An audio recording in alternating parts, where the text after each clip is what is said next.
And welcome back, my friends, to another SOE Reforged replay 5v3 at Grimslade. Now, I know I said I was done venting my frustrations with replays above 50,000, but Pharoah, I lied. I'll hunt you down and gut you like a fish! And now that that's over and I feel much better, and Pharoah knows what's coming to him, we'll get into the replay.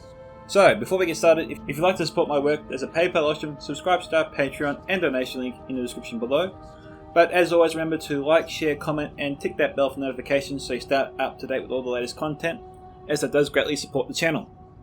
And we'll start with Pharoah's army, who sent me in the replay. He's commanding the realm of Isengard, so Ardarius and Champion of the White Hand are watching you closely, Pharoah. He's got some Dunedin clansmen here, 2 units, some Uruk-hai crossbows, 2 units. We have some Snugger skirmishers, 2 units here, and some Uruk-hai archers. Nazgûl High, Uruk-hai berserkers, Trolls of the White Hand, Snugger skirmishers, and we have some Uruk-hai infantry and Uruk-hai pikemen here mixed in with each other. So I think we've got about maybe 4 units of infantry, maybe 4 units of pikemen.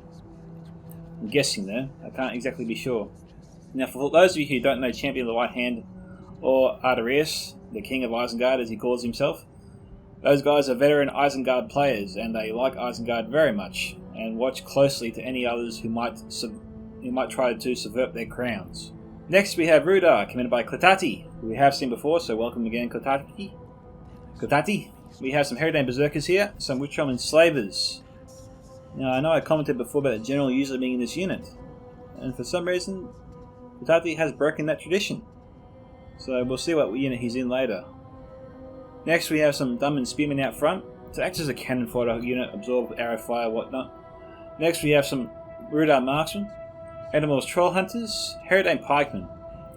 We have 6 units of Rudar Swordsmen, some more Dunman Spearmen, and that's all I see there for him. I don't see any other units because I think they're probably hidden actually.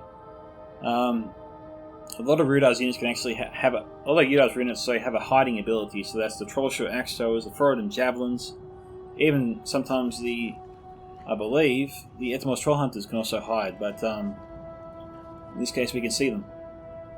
We'll look for hidden units of course, but moving on to the next attacker, we have Mordor, commanded by Mighty Miracle, who we're seeing more often these days.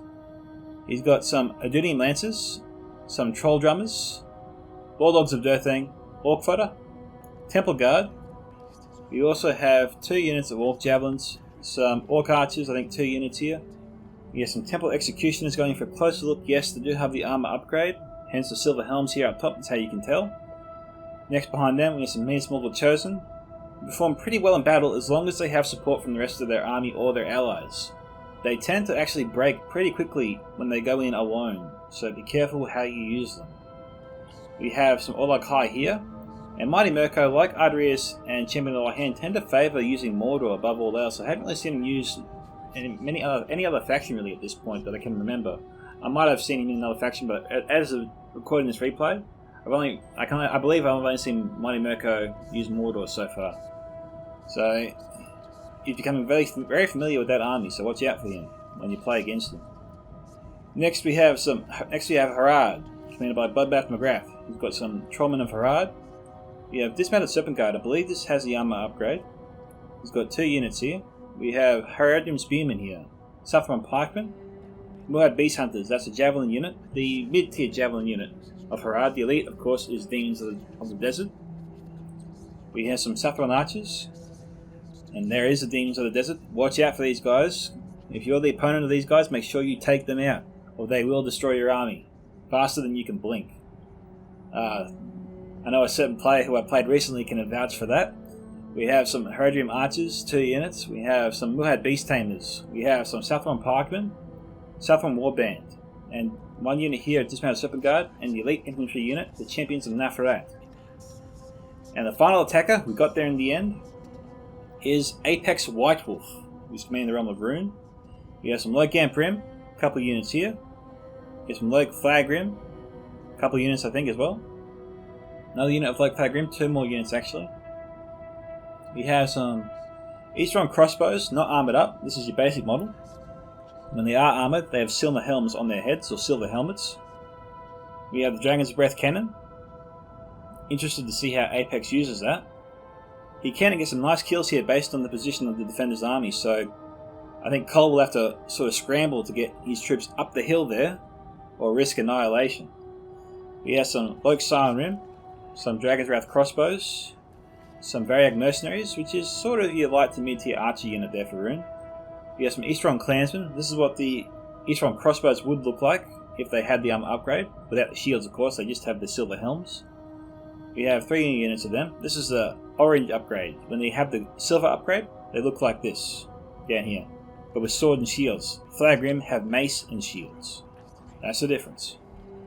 And we come to the first of 3 defenders in the realm of Ladris. I know Dustin will be happy with that.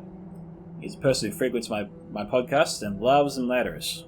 We have Archers of Rivendell, 2 units. We have Norentina Warriors here, 2 units. Some Eldambi Archers, and a hidden unit which I can't tell just yet. We have some Ladris Sentries, a great holding unit for any siege, and he's got 2 of them. So attackers have some work to do to get past them. We have some Eldambi Spearmen, some Ladris Guardians not armoured up. When they are armoured up, they kind of look like the Ladris Sentries really, the cloak and the armour. They don't have the long spears of course. We have some Brunan River Wards, some Guatay Marine Dane.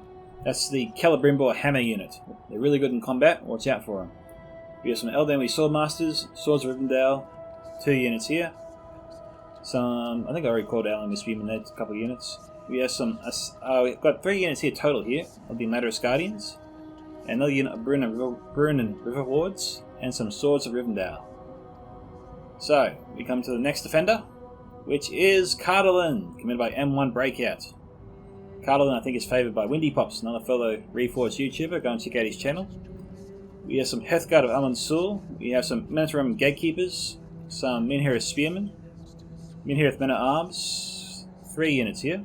Some Greenway Garrison Footmen, a couple of units. Some Minhirith Archers, 2 units. Some Greenway Garrison Spearmen. We have some Minhirith Sharpshooters and Minhirith Spearmen here.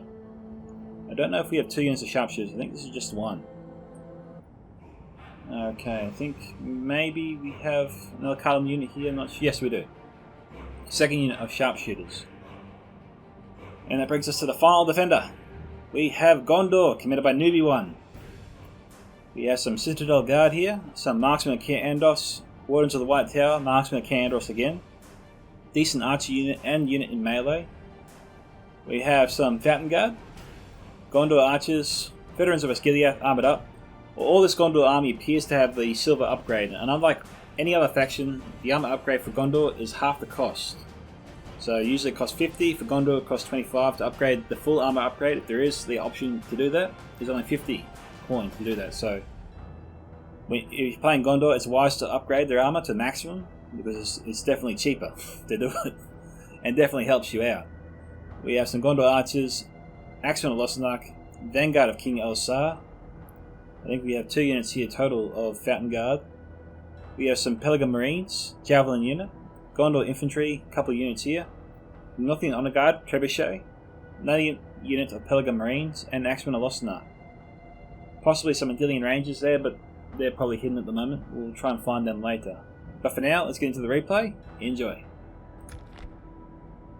Now, I want to head back over here quickly and see if Apex decides to get this cannon firing. Because he probably should start firing immediately. You can take Cole to town. Cole's got to get moving here. Dragon's Breath Cannon's reforming.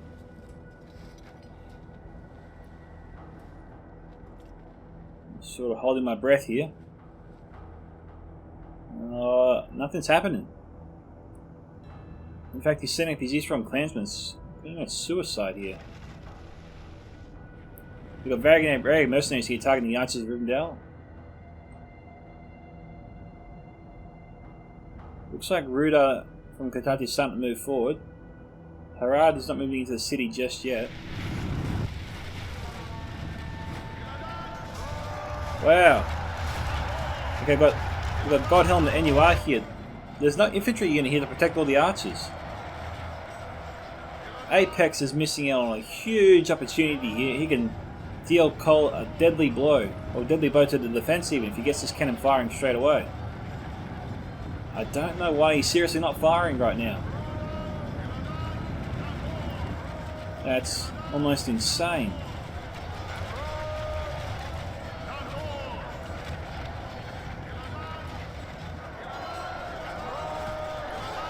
Yes, this is only Eastern Clansmen, but still. We only got white tier troops charging in at the moment. Okay, Dragon's Breath Cannon is starting to fire. Here we go.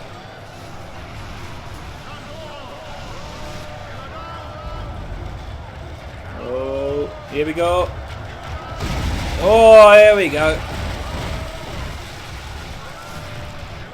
Cole is wasting a ton of ammo. I wish he wasn't firing this much. He's bunching up some archer units. I mean, look, the archers are in perfect position. I just wish he wasn't using the Norrentina warriors or Eldemir archers this way.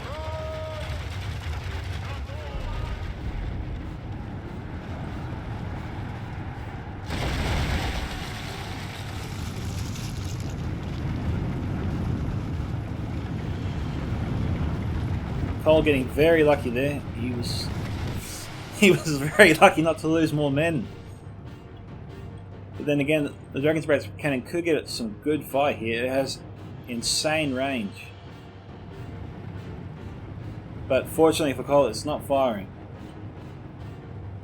And I think the defenders are very lucky to escape there the way they did. It could have been game, set, and match there very early on if Cole wasn't careful.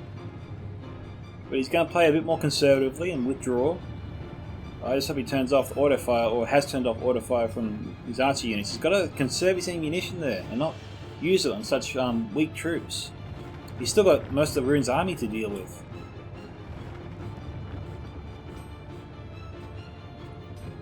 And the Maris Guardians here can wipe the floor easily with the Eastern Clansmen, which is exactly what he should be doing with them. Yeah, Cole's really got to organise his defence a little bit better. Looks like the tactic was starting to move into the city, but he's pulled back.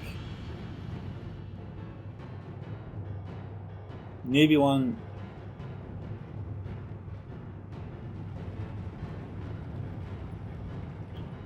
He's actually setting up the defence. He's going to hold the left side of the city. He's not going to withdraw straight to the citadel. He's going to try and hold here for a while.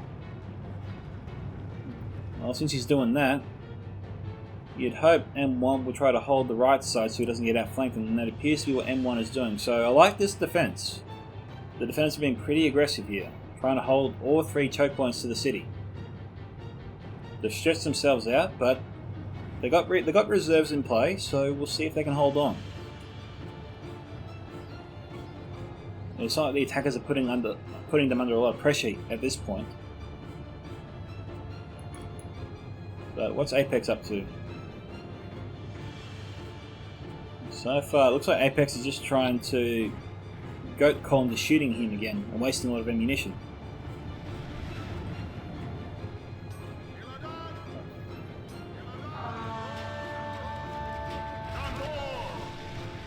Not a good idea. It is coming for us! The Variag mercenaries, even, it's not the worst in the world, and they won't kill Cole's units very quickly.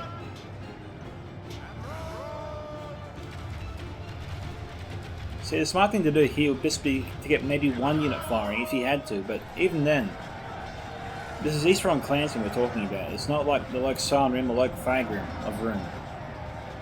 You can see how easily the Maris Guardians are beating them. They don't need archer support to do that. If it was Eastern crossbows, I can understand Cole using this much ammunition as well, but it's not. This could bite Cole big time later if he's not careful. You gotta know when to shoot. Doesn't mean you should start shooting straight away.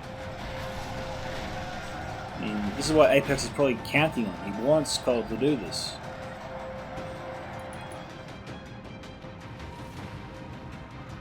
And one hasn't started firing yet. So Carlin's sent over a unit of crossbows to help out. And they'll be a real asset to Nibby One's defense for sure. Pharoah is moving towards Kutati finally. Making his way over a little bit slow here. The attack has not really begun at all. Apex has pretty much gone in all alone. So I admire that, and Apex gets points for that.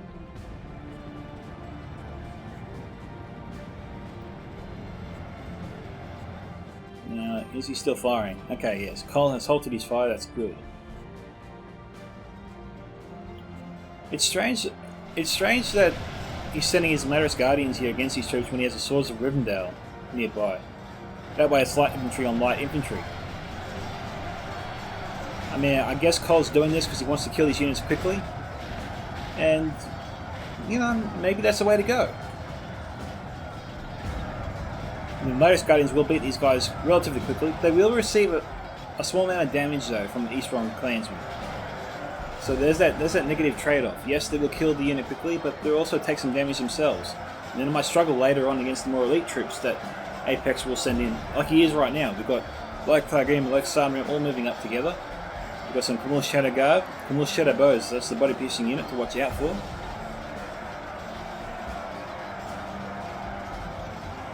I don't think the Dragon's Breath Cannon really has a shot here. If he does score a really good hit, it'll be a fluke.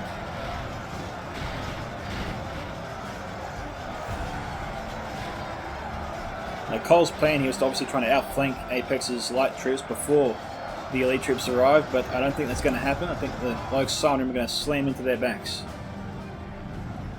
Oh no, they've halted their charge. This is good news for Cole.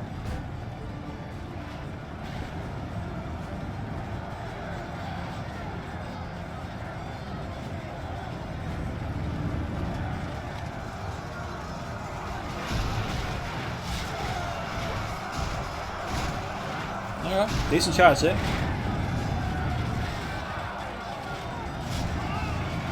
Okay, Cole's pulling back. Looks like the attackers over here is started to, at least. Nope, they're still moving in. We've got Dumb and Spear moving up.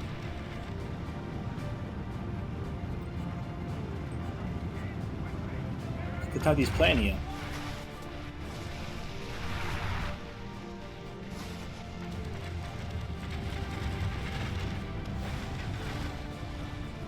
But Ethermos Trollhunters here that would be a good target here for the marksman of Kandos. Don't know who they're shooting at though. Yeah, I think they are trying to shoot them, but they're gone behind the building there, so they won't really hit them.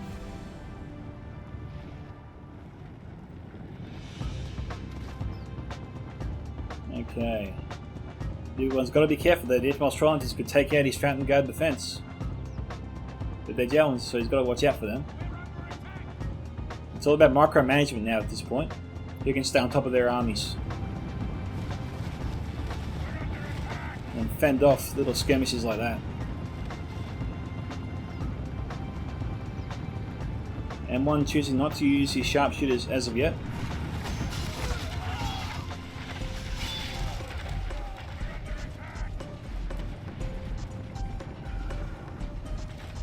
Sharpshooters are under a bit of fire here from Urukai archers.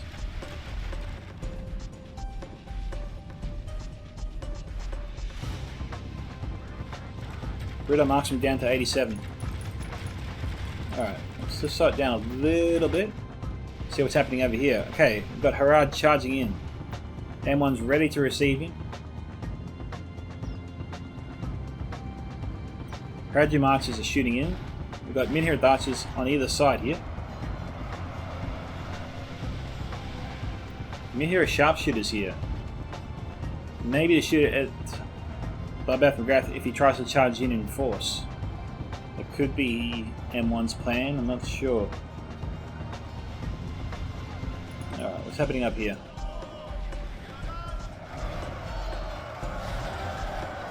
What is that? Okay, we've got Godhelm firing in on the flanks. Cole is firing on the flanks in force with all his archer units. It's a little overkill, I think. And really unnecessary. His infantry troops got this. They could be shooting at the reinforcements coming in. Like the crossbows or the Camille shadow bows, maybe save the ammo for them.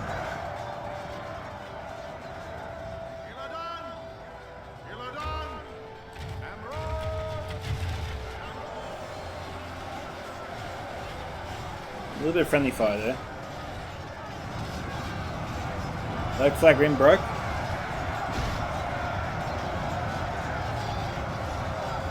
Sign rim 82, but it's on the way out. Cole's defense is looking solid so far. We've got reinforcements coming in though. Bobo's sending in some light troops here. We've got Grimslade Garrison Spearmen holding their own for the moment. We've got Thieves of Tharbad.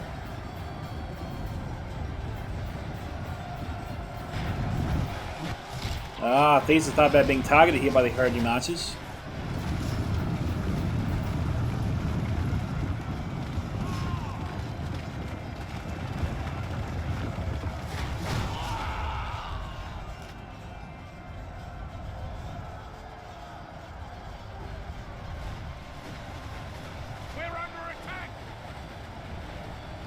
Okay, M1's troops getting a little bit peppered here. He should at least get them into cover or put them into loose formation until he sends them into battle. Granted, it's just Heraldry Archers, but still they'll do damage to him. I'm sure everyone's keeping an eye on those Ethamor's Troll Hunters.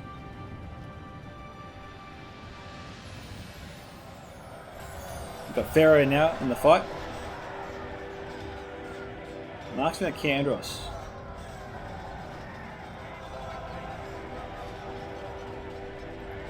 Who will they shoot at? Oh, okay, they're shooting at the Snagger skirmishers here.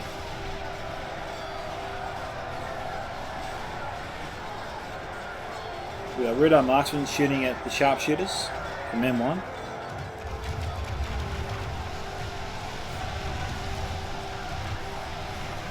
Snagger skirmishers going down not that fast.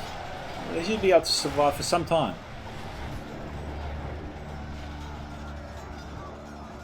Alright, so the attack is slowly picking up in pace, but probably is a little ways off yet from really getting going. Okay, Ethamor's Troll Hunters are in the mix, they're here.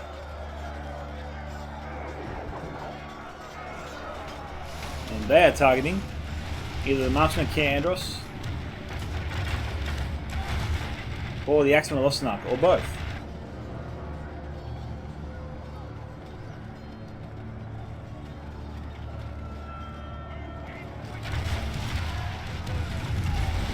Ooh, okay, was that a little bit of friendly fire, but mostly hit the enemy. Okay, that broke the Dumb and Spearman, and now Katachi's got to withdraw. Looks like that Trebuchet shot did a number on both the Dumb and Spearman and the Ethamor's Troll Hunters. I think Ethamor's Troll Hunters got more volley in them. Okay, now he's pulling out. Because he lost his cannon fodder unit that was protecting them.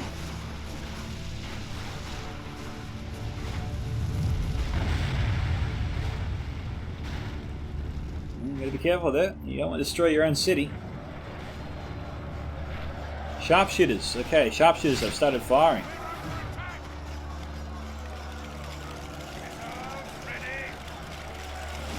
Are they shooting at the Rudar swordsmen in the back?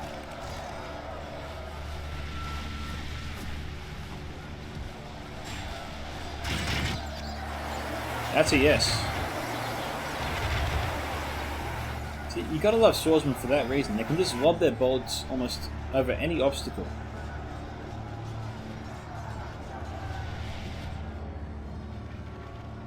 Sharpshooters here, not firing. Minithir of archers. I wonder who they're shooting at.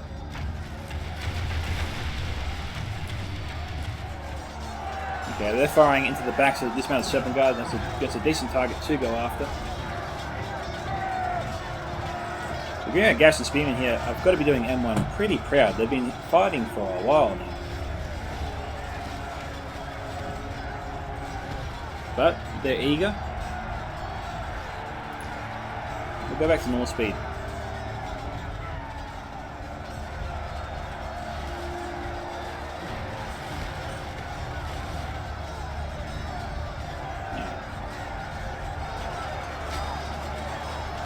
Let's watch this battle for a couple of more frames, and then we'll head to see what Cole's up to and see how that battle's going.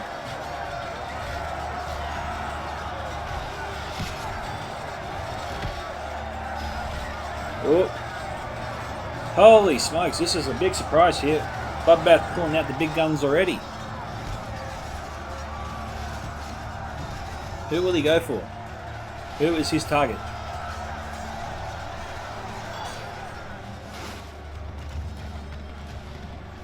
Okay, Grimslade Gas and Footman here. Honestly, I thought he would have gone for the Tharbad Warhammers. Instead, I think that was a huge opportunity missed there by Bloodbath. Oh, I think maybe the General even was in this unit. He could have killed M1's General and wiped out a significant portion of his best troops. But maybe he didn't see them. Oh, jeez. And look, they definitely had a line of sight onto him. They could have taken him out then and there. Oh, M1, very lucky. I'd say he's very lucky so far in this fight.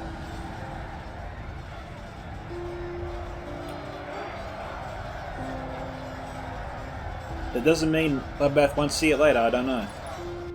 But for now, at least. M1 was spared there for sure.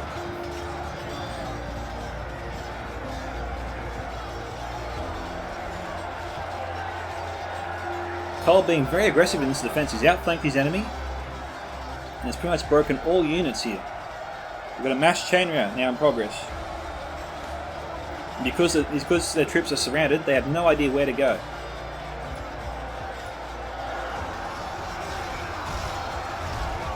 And they've just been cut down where they stand.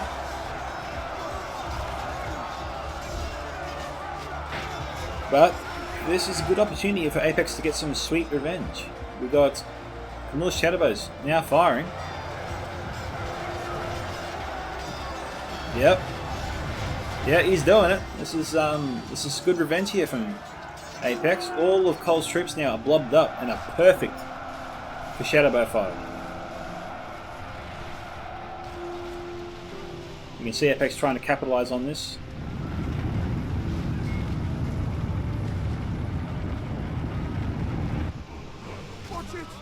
Now we've got you got the. Oh, that's doing a lot of damage.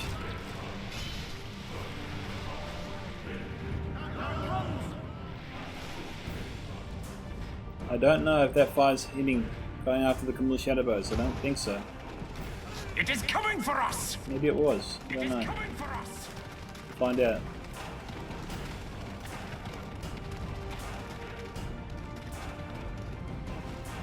I don't think so. If they were getting hit, I think it might have been an accident. Looks like the arrow fire's going after like Gamprin. So pretty aggressive there from Cole, but he's got to watch out. You don't want to blow up your troops. If the enemy has body-piercing units, you are going to pay the price. But doing that captain's nearby, Manatron Gatekeeper's in a perfect location. Dundine Range is also in a very good location. But I guess they want to save their ammo for later. They could wipe out both these Harad units very quickly if they so choose. Okay, we've got Teams of the Desert were here, but I think maybe they pulled back. Looks like the sharpshooters might be targeting them. On the Minhirth archers. They are in the correct position.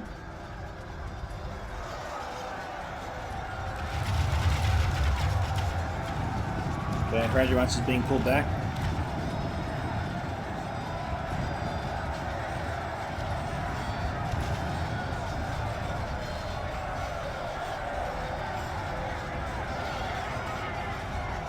Looks like most of the Grimslade Gas and Spearmen, or Grimslade Gas and Spearmen, have been wiped out.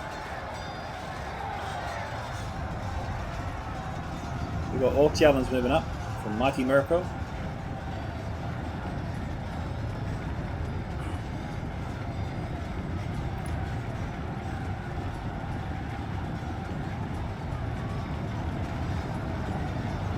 Orc Archers appear to be out of ammunition. These thought about revealed themselves, charging into the Orc Javelins.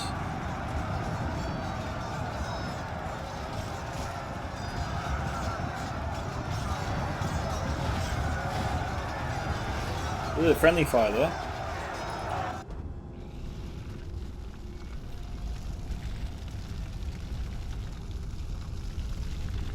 That's just the building on fire.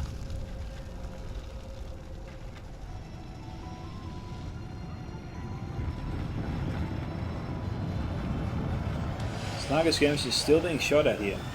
This time by Gondor archers. Only 12 left.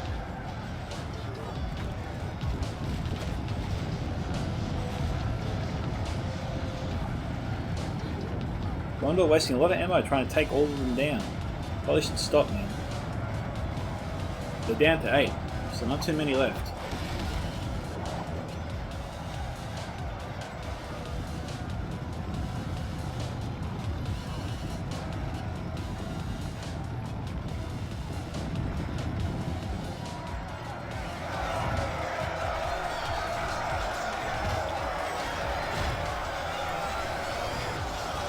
Okay, right now the attackers are just trying to weaken the Fountain Guard here. Their aim is not to kill them because they don't have the quality of troops here to do it. But they are trying to wear them out. Tire them out at least. And do what damage they can. That's the goal here for the attackers at the moment.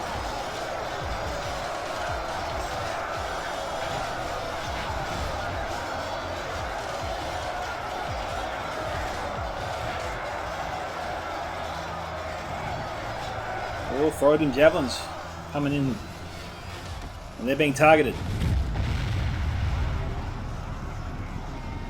We have another unit of Snaga skirmishers being sent up. Oh, nice trebuchet shot there, taking out at least 10 of them. Okay, the job of the Froden javelins will definitely be to damage the Fountain Guard here. Seems like everyone's got at least some units there. We've got Pelican Marines nearby, as well as Marksmen of King Andros.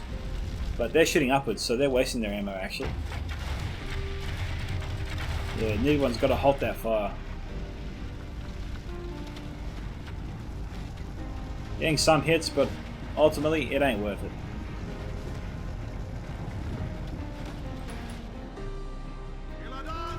Northern Warriors out of ammunition. Ah, Camille Shadowbows were sent up. Looks like they were scared off.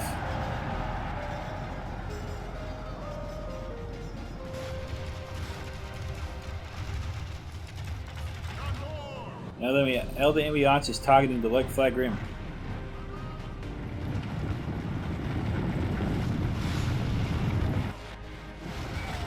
Now they're targeting the Camille Shadowbows.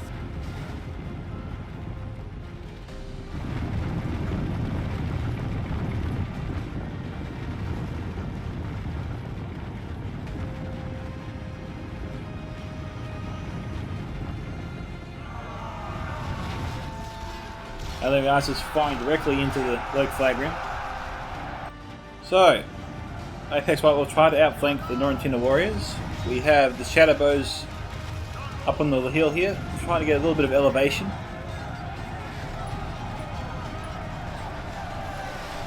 Okay, they're firing at the reinforcements coming in. Going after the later sentries. I don't know why Cole positioned these forces like this.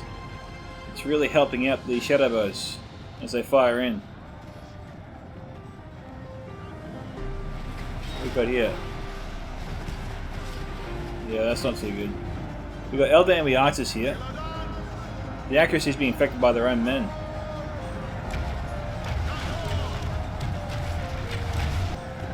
Elder Envy Archers try to fire on the Shadowbows. Most of them, however, do not have a shot.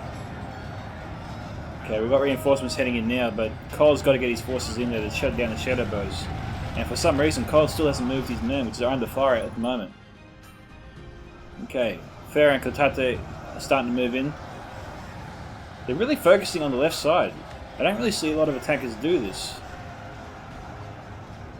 They're not really focusing any of their attention here to the main street. They're just heading off to the side here. We've got Ithilian Rangers here who have revealed themselves. I get this is a tempting target because it's a big blob, but remember these are light infantry troops. And so far the attackers are holding back their main elite or heavy infantry. Probably a bit too soon to use the Ithilian Rangers. We've got sharpshooters and Gondor archers here that can take care of them pretty quickly. We've also got Pelican Marines on standby. What we got here? Okay, me in here with the archers shooting at the Orc archers down to 150. They still have their bows out. Yeah, they're firing.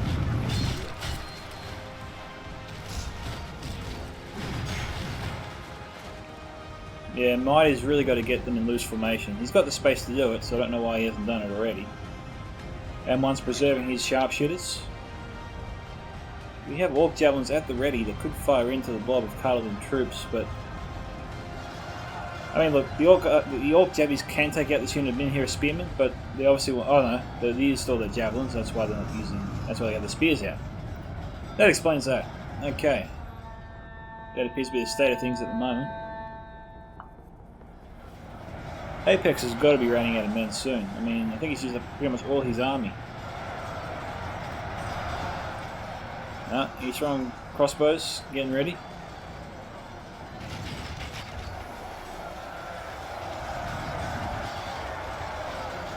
Okay, they're targeting the Elder and the archers.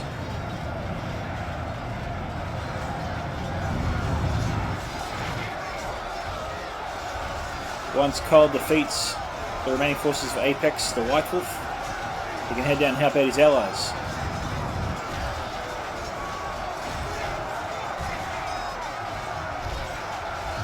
New Warriors and Archers of Rundell running forward to try and finish off Apex, but we also got Dragon's Wrath crossbows here as well. Don't know what Cole will do here. Go back over. Okay, we've got more troops heading in at the moment. Attackers on this side seem to be very casual. They were nowhere near as aggressive as Apex was.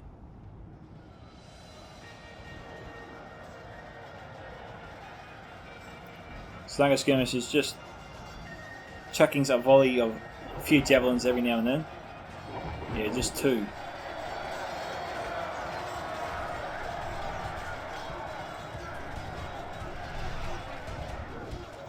It's a little bit faster. Okay, Rudar Swordsmen are here. What have we got here? We've got Rudar Marksmen here, firing into the backs of the Fountain Guard. I suppose if the enemy's letting you do it, why not?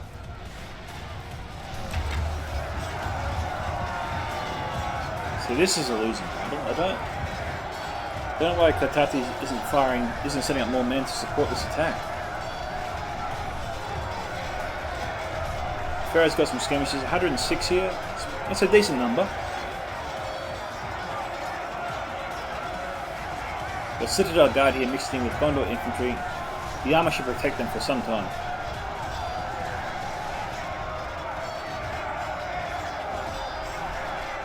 Snaga, however, is dropping pretty quickly.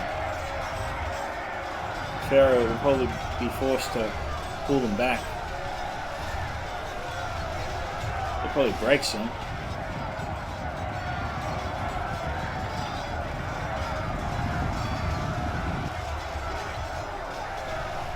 If Nibiwan so choose, he could push out Klatati and Pharoah back to the entrance here. They're just sort of dripping in their forces. Right now it's 47 to 28. Heavily in favour of the defenders here. This style of attack seems to really be benefiting them. Not working out so well here. We still got Doomstone Rangers here, so Bloodbath has got to be careful here. So is Mighty Mirko.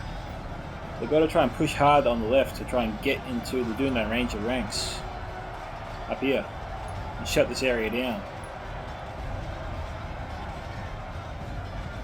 We can't really afford to clump up their forces. M1 will just open up on them.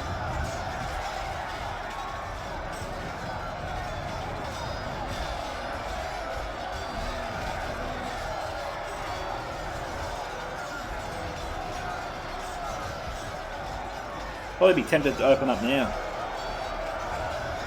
I mean, they're pretty bunched up and there's pretty much zero risk of friendly fire, maybe a 5% chance on the front lines, maybe. But if they aimed right now for Municipal or Chosen, they wouldn't hit anybody but enemy troops. So M1 right now is passing up a big opportunity here, assuming of course he hasn't used up all his ammo. Okay, he hasn't, and they've just started opening up now. Yep, that's going as expected. But what wasn't expected before is Orc Javelin Fire there from Mighty Mirko coming in.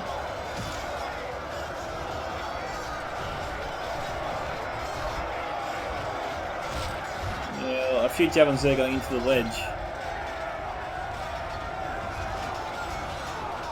One volley there.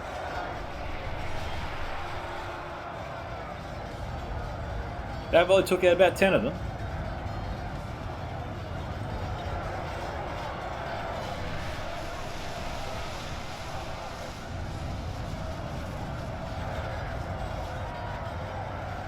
Wow, okay, they're down about 30 troops there.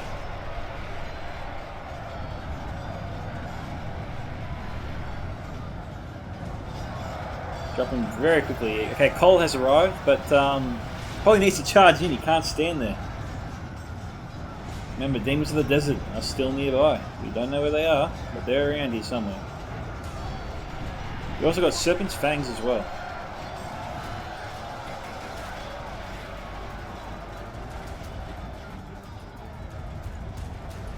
In here, the archers probably need to open up here. We got Dragon's Breath artillery here, and they're about to fire. Oh, nice work!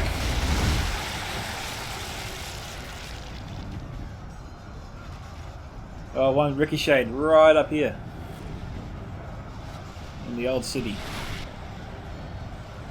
Look at that smoke. That was a really good hit here. Took out 30 elves, maybe? Huge loss there for the other enemy spearmen. Doing our ranges appear to be opening up again. Probably should have opened up a bit earlier.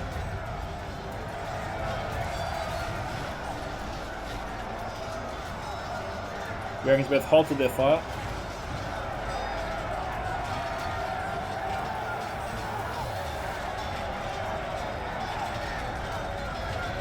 Okay, we've got Adrenaline Lancers heading in here.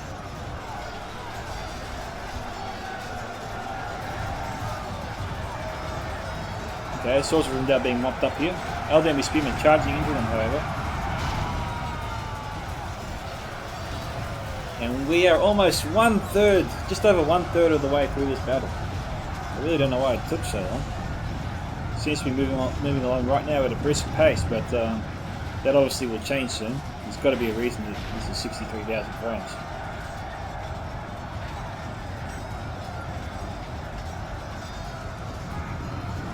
Is my Shepherd Guard broken?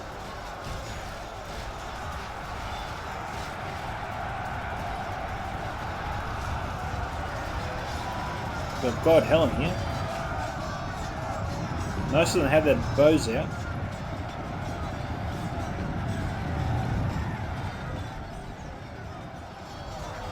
Let's head to the other side, see what's happening.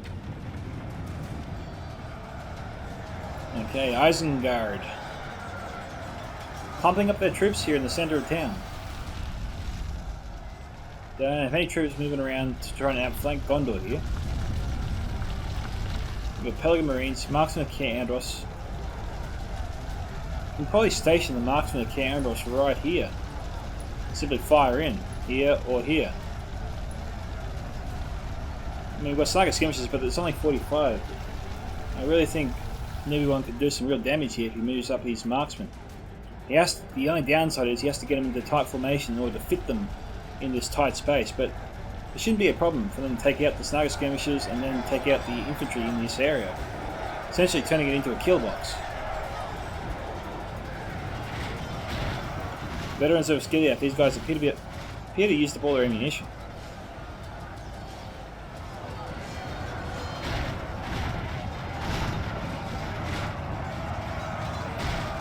(55 to 38). Attackers really got to pull a rabbit out of their hats here. Only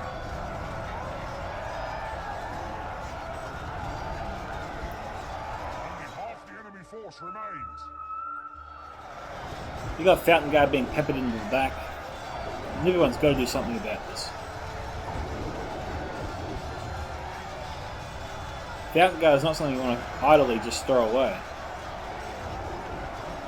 You could move them out of the line of fire and put them here, if you so wish.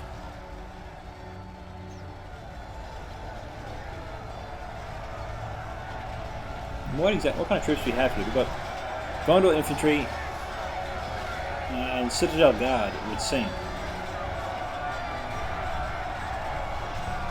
But they've got to move forward, they've got to get into the Sniper skirmisher ranks.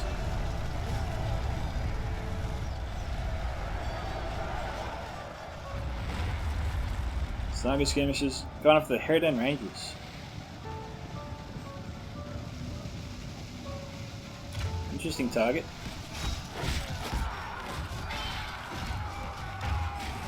Ithilien Rangers firing to Dundar Rangers. Herodane Rangers. Dundar Rangers firing to Herodane Rangers.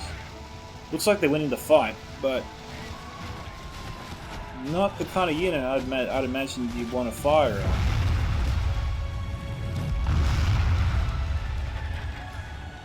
We're really better off saving the trebuchet ammo for when the attackers have really grouped up their forces. Or try and hit the Herodane pikemen as they march in, that'd be an idea.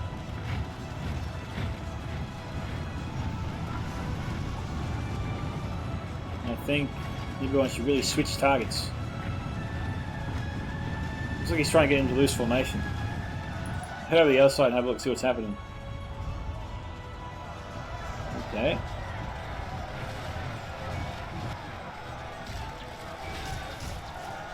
We've got Hashari Stalkers here. They're the body piercing unit of Harad.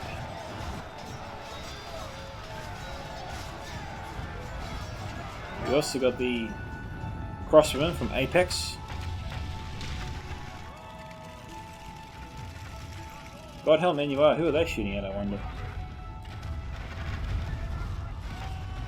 Oh, they're targeting Mighty Mirko's Nazgul. A worthy target. I don't know why Mirko's not aware of it.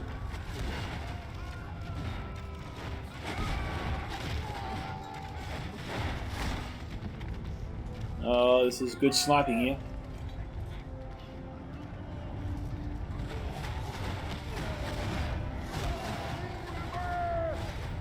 We also got the Haradrim General here as well, in the unit of the Serpent's Fangs, I believe.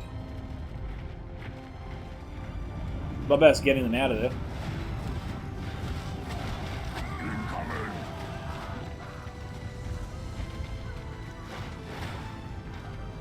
Nazgul down to 10. They're taking a lot of damage here.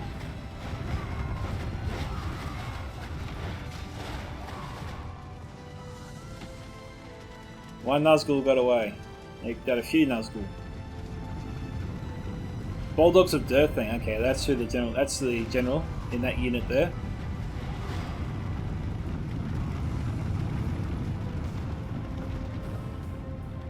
Okay, that's definitely going to work in the favour of the defenders later on. That's really good work there from Cole. 60 to 45, so the attackers are bringing this back somewhat.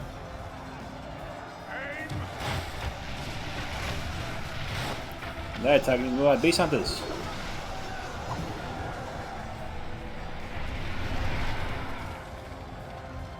It's not bad fire there for the Beast Hunters. Pretty accurate.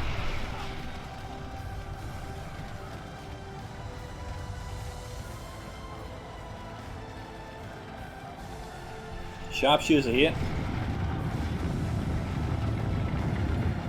It is coming for us.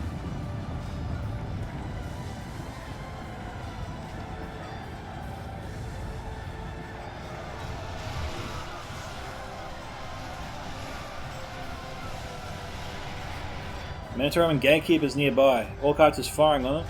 Not too worried about that. I am worried about the crossbow fire, however.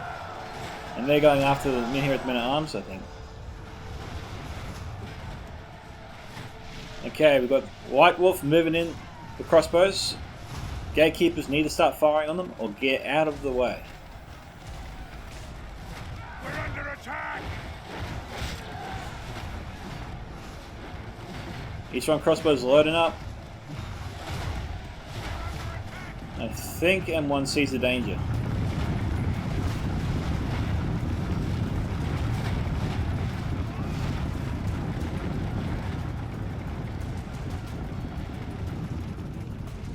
We've got some Adrenium Shadowbows moving in. Men here at the Archers should probably open up on them. Both sides seem to be making critical mistakes here that could bite each other in the butt later.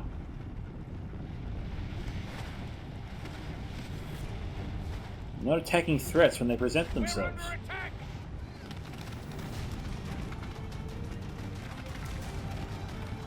And one has got to stop clumping up his men. It's just going to affect his own accuracy later.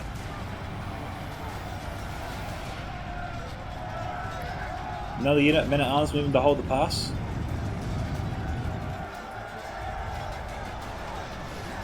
Oh, good work there from White Wolf, targeting the Dundee captains. M1 is really not paying attention here. And Dundee Shadowbows. Oh, is that Dundee Shadowbows? No, it's the Camul's Shadowbows firing in there. I think M1 is a little bit too busy.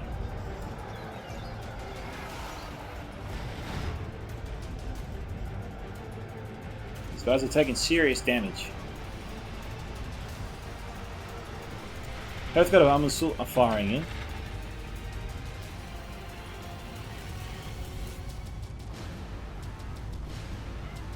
Yeah, those captains are taking a lot of hits.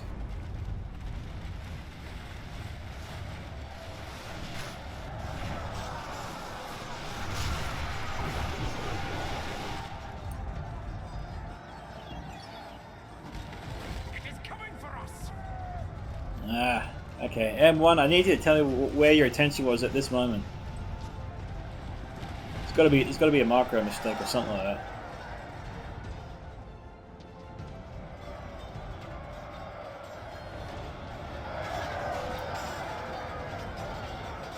That shit happens all the time to everybody, so it's nothing special. But it does hurt me to see all those captains take all that damage and not run away. It's just hard to watch. I feel for you. I feel for you, M1. I really do.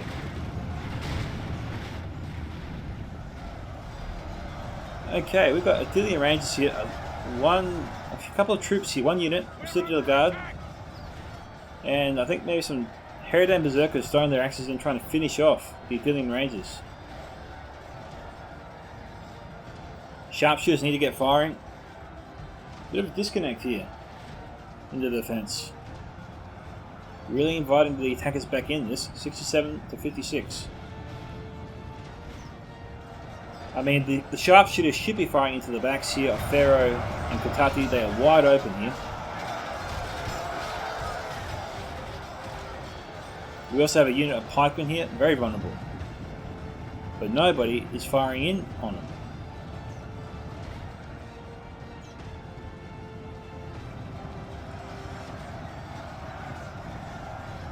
And Pharoah's getting out of there. He sees the danger. He's pulling out.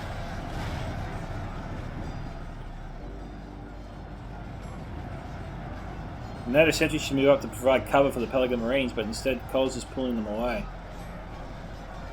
Citadel Guards broken and fighting to the death. They won't last very long.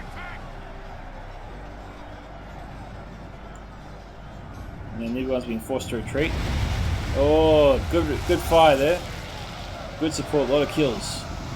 Big hits on the Herodane Berserkers and the Urukai Pikemen.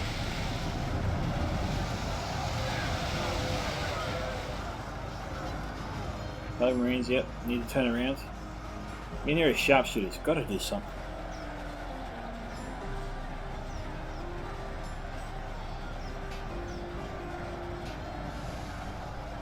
Pelican Marines been reloading for ages.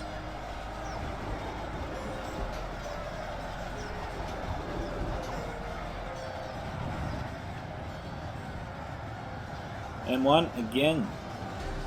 His attention is not here. I don't know where it is. Okay, he's pulled away the captains.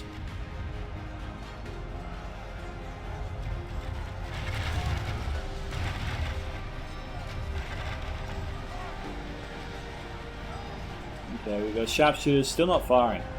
M1 is being conservative with his sharpshooters, and that's all well and good, but he's got to see some opportunity to use them very soon.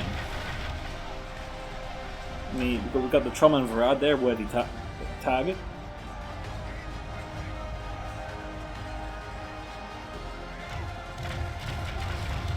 We've got many of archers here firing on him. The sharpshooters will definitely do more damage and take them down faster. Wardens of Turn Gothard. The Turn Gothard is here.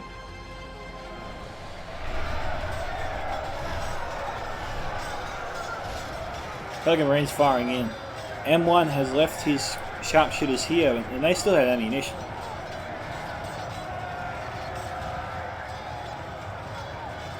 Now Mighty Merca's trying to get his lancers through the back lines there. I'm into the ranks of the Pelican Marines.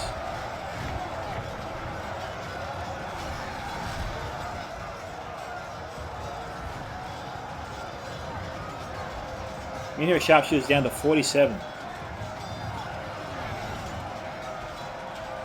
They're dropping very quickly.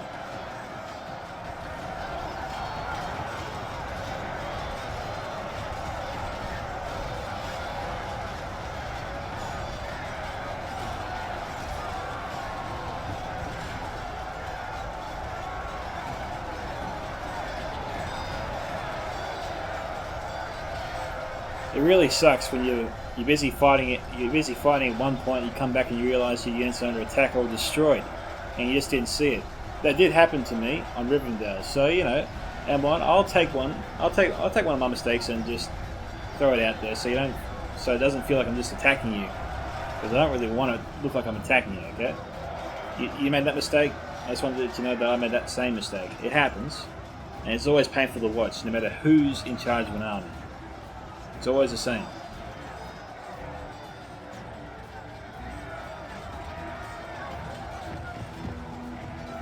You really kick yourself at this when you realise what's happened. You wish you saw it. We've got Uruk-hai Crossman targeting the Nothian Honor Guard here. That's not good. And Pharoah's really approached this well. He's forced the Nothian Honor Guard back a little bit. He's moving his troops around, you see? The way he structured this attack, he's sort of moving this way. Getting them and trying to push them off the honor guard back a little bit as his crossbows essentially fire in. So they've got a good line of sight, damaging them. And everyone's best unit here is being attacked from pretty much all sides. The Doom Lance is doing a really nice job on the Pelican Marines. 72 now 68. I don't know what the defenders will do here, what their plan is.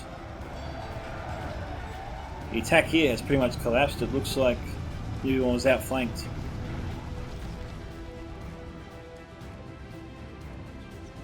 Okay, we've got troops falling back here, I believe, the Citadel. Not Citadel, the mansion, the courtyard mansion. We were once here before. This is not an easy place to assault. The question is, will his allies get to him in time? Because, okay, we've got a mass withdrawal here. And one scrambling to save what's left of his troop. The sharpshooters pretty much have full ammunition here. They'll be vital to the defense.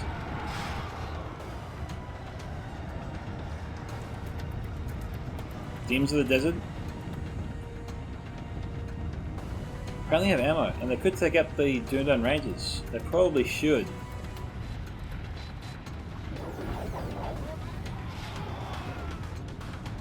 But instead they're going to target the Thieves of Tharbad.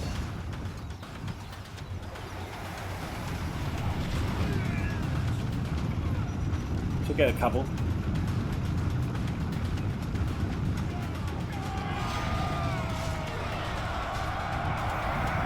Demons might be out of ammunition.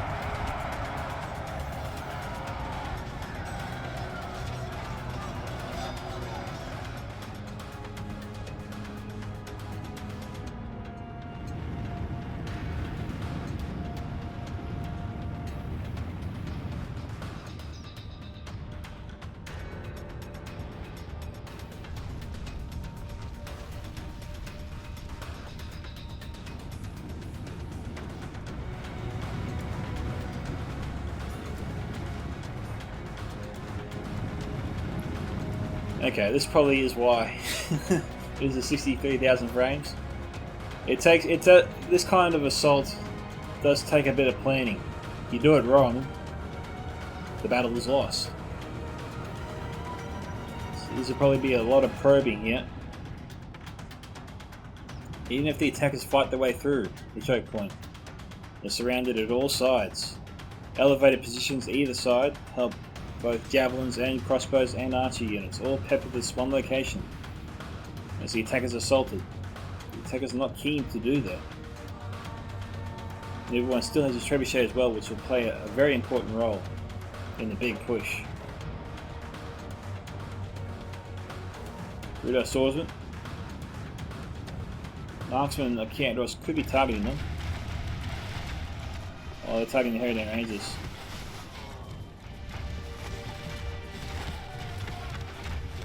They're trying to provide cover. Not a bad planning for Kotati. This is a long column of bunched up troops. Very tempting for anybody pissing in to fire on. Alright, go to normal speed now.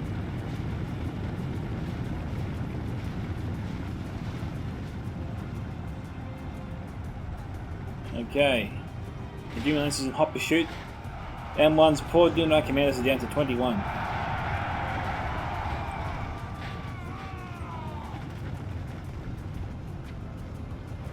Oh, this sustained quite a few casualties.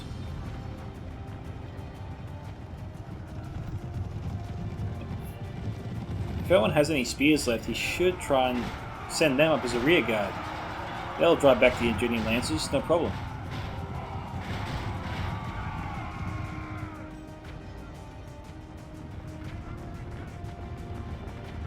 And one's just got to retreat. He's just got to keep retreating. Can't turn around.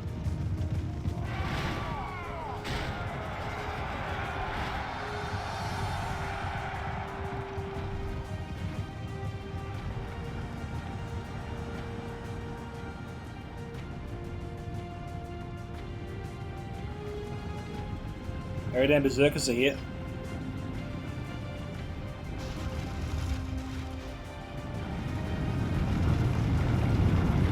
It's a scramble to get to the mansion.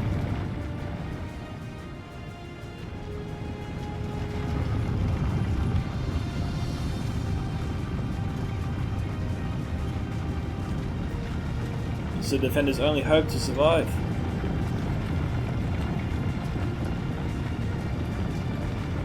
Damn, that's a lot of troops.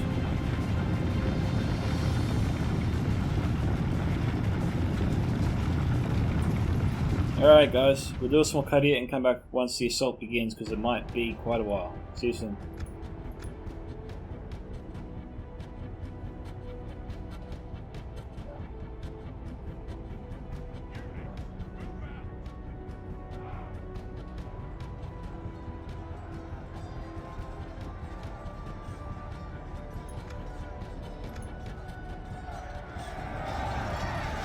Or not. Heridan Berserkers have charged in through the pass, or through the gate. And M1 had 2 units of Wardens of Time got that. I don't know if I spotted that earlier or not. They would have spammed that. Usually they have to bring 1 before it turns red. And it cost almost double to bring.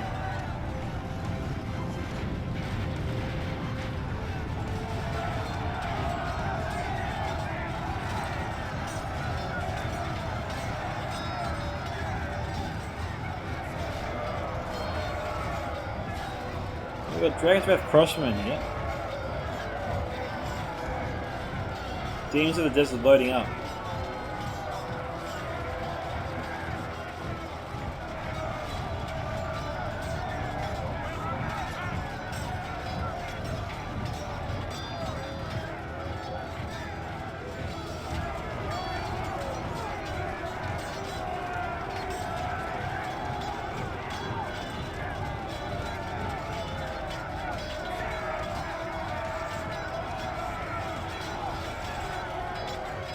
Okay, Pike are moving up, but not through the gate just yet. Standing outside the gate. Notice Guardians need to try and shut down those Demons of the Desert. Bubba's got to be very careful with them. You cannot lose them.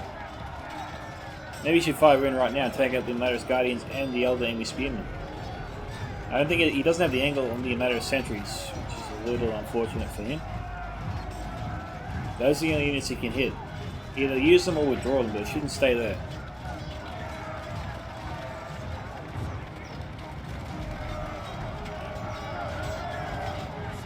No, well, that was silly. I don't know what Trollmen were thinking there.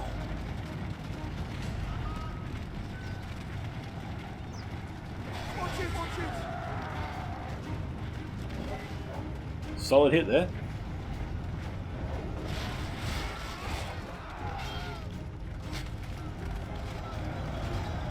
On the plus side, they're making the demons use up a lot of their ammunition. M1 was lucky not to lose any sharpshooters there.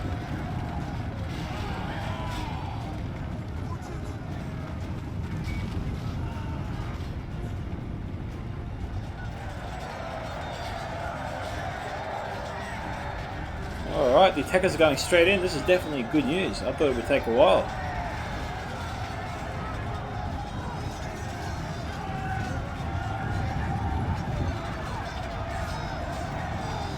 What we got here? Okay, we've got Mentorum and Gatekeepers here. Not firing. God Helmet over there. Trebuchet crew, obviously. Starbat Warhammers, Men at Arms, a lot of infantry. The battle is very much in our favor. Victory will be ours.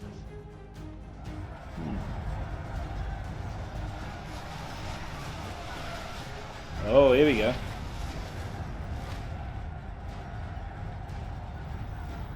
Who's that from, I wonder? Warkites is worth firing in. You can hear sharpshooters. Okay, that's who's firing.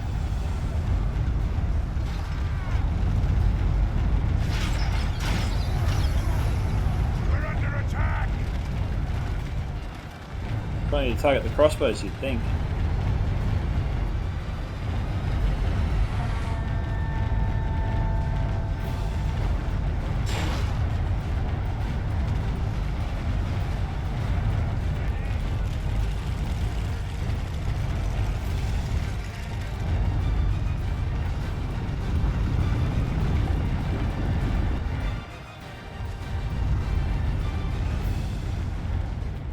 Can I hit that far?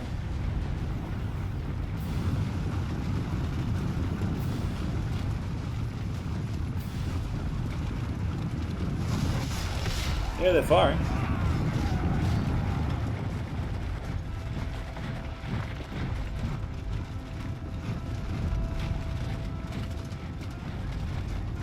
I don't know what they're doing. They're reloading. Okay, now they're stopped.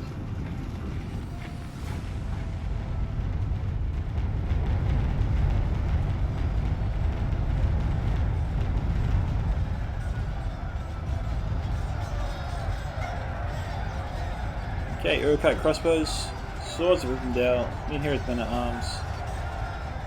No, we've got a great defensive line here, but yeah, I just don't see the attackers getting through this.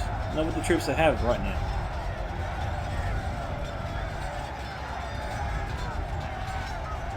We've got to put enough pressure on the defenders. They force them to use their crossbows and force them to use the trebuchet and run out. Because right now this defense is handling this attack really easy. 78 to 75 though.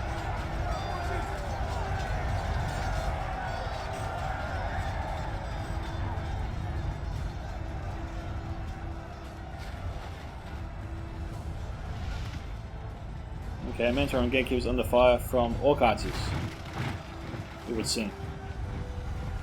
And it looks like they're taking a few casualties.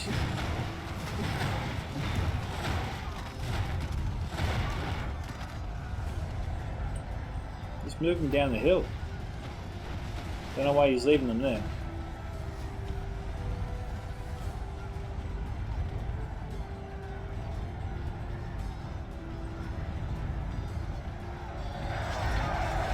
Alright guys, we'll times 2 this fight. Don't see anything else new happening. Alright, we will times 2 to speed this fight.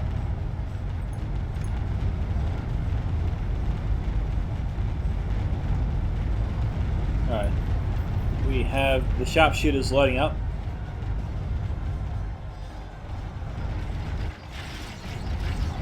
Okay, they're targeting the Dragon's Breath cannon crew.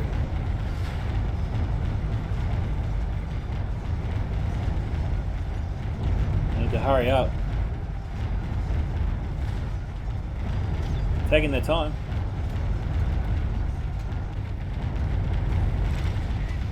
Doing their ranges. Oh, this is nice. Densely packed all of the troops.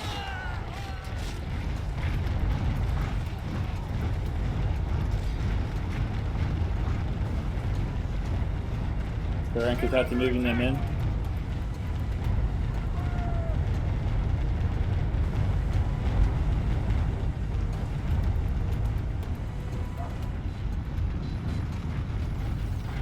Got a unit, more beast tamers moving in.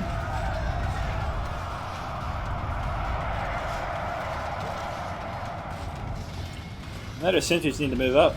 Sandwich these guys, destroy them faster.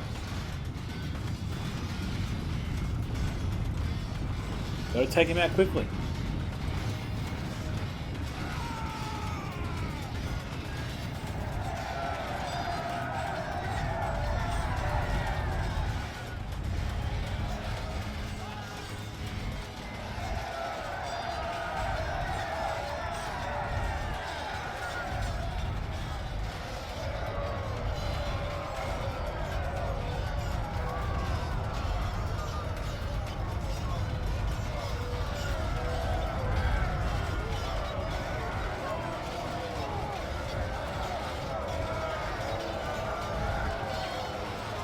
Yeah, I don't know why Colour's moving in. The whole point of a defense, guys, is to try and kill the enemy as quickly as possible without losing or damaging too many of your own troops.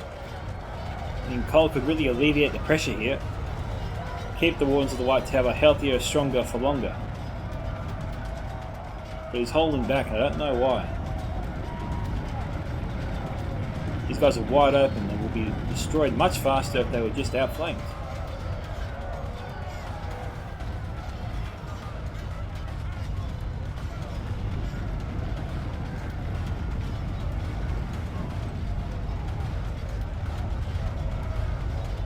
The Snagger Skim's just throwing the Jeffersons, damaging them a little bit. Here we go.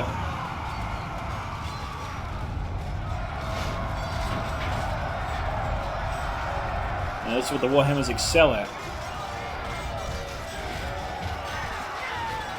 Now we'll watch how fast they crumble.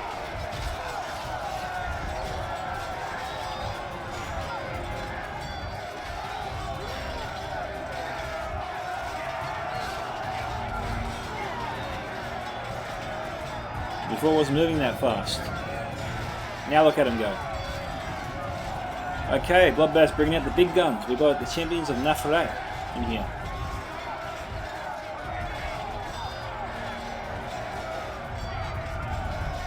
$81 to $77. Still just over 20,000 frames to go.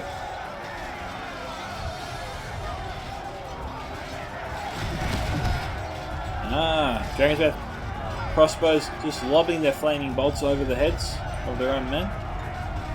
Hey, if it works, it's getting hits. They're doing what they're supposed to do.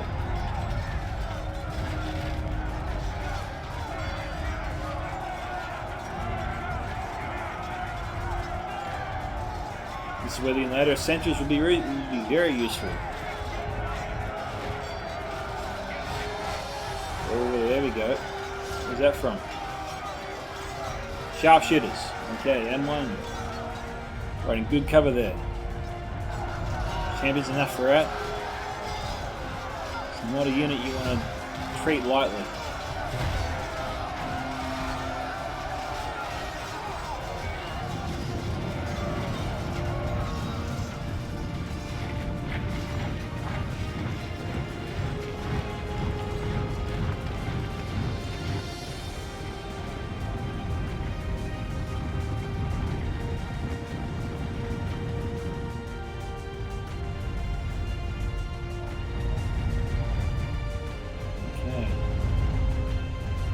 Attack seems to have died down.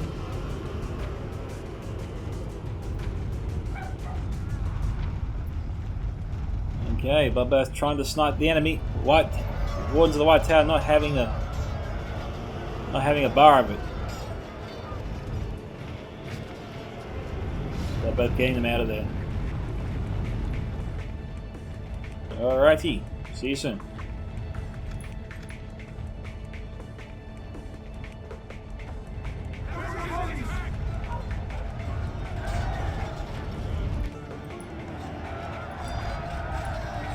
So guys, we're back here a little bit early. Demons of the Desert firing.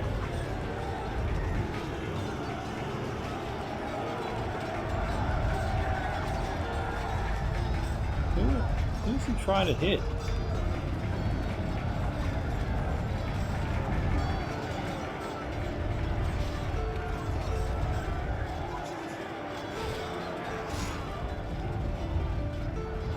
Maybe it's the 19 Warriors.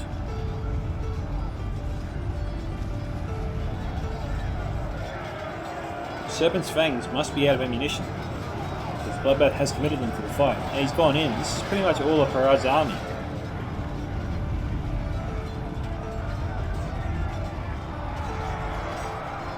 Again, Cole's forces will be useful here, especially in the amount of sentries. A pike unit in such a tight space is perfect. Oh, we got Nazgul in the house. Now we'll see how much damage the God Helm did to him earlier. Still only 10. 10 was where we last saw them.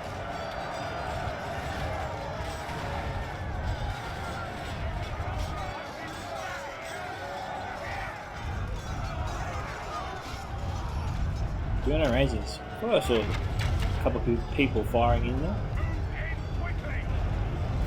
Wardens have got to pull back a bit.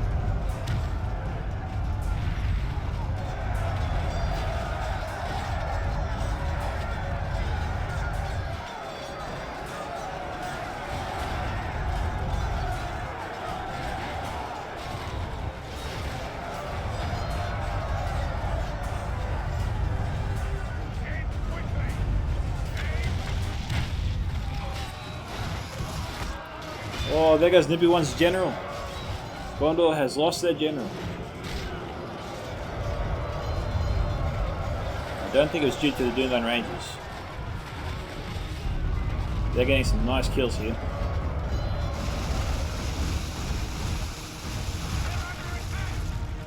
What the hell was that?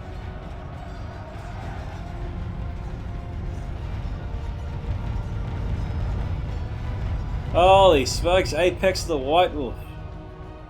You clever bastard.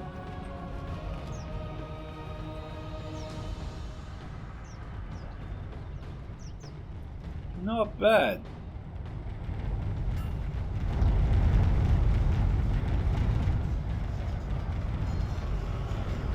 They could take out a lot of M1's sharpshooters. I'm surprised M1 is still here after that.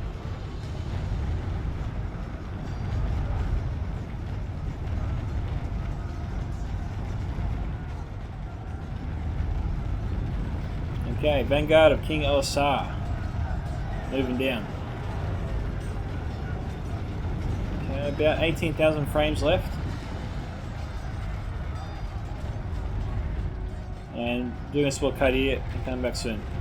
Okay, Dragon's Breath Cannon is firing. We can hear sharpshooters could be in the line of fire. but they're not firing, so it makes you wonder what they're doing here. Okay, there you go. Temple Guard.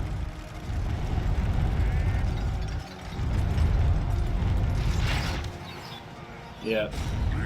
Solid target there. Mighty Merca not paying attention.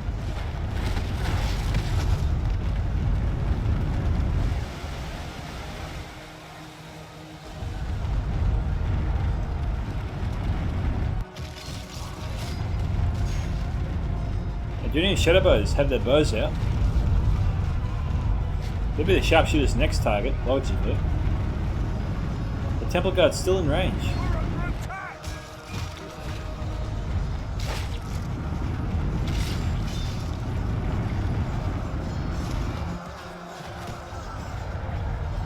Okay, we've got Mentor and Gatekeepers shooting at them from both sides here.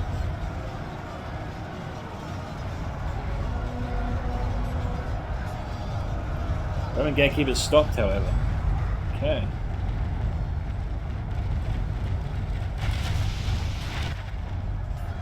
Okay, Shadowbow's firing in there. And one pulling them off the walls. Sharpshooters could take them out. Again, I'm not doing it. Okay, 83 to 82 now. Very tight. Doing the Rangers could fire in. We've got a big blob of troops here, and Pharoah is putting a lot of pressure now, sending in more men to try and break through. Defenders are containing them. They are a huge blob now. Now seems to be the time to fire. But M1 is just not doing it.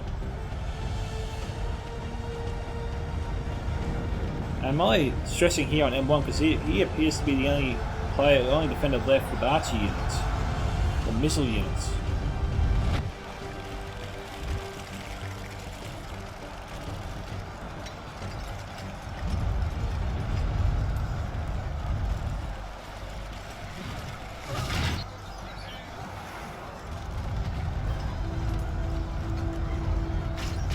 Junior Shadowbow's down to 18.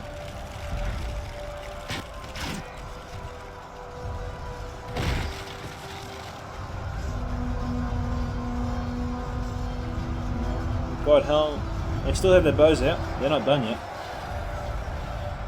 There you go. We've got fire coming in from the Mantor and Gatekeepers and doing our Rangers now, all at the same time.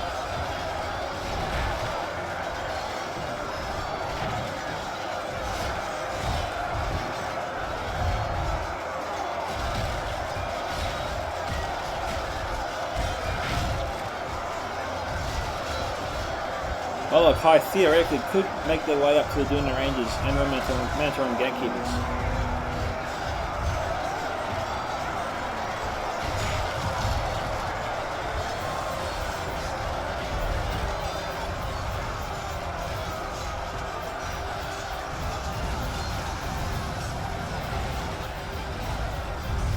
Oh, cannon destroyed a trebuchet.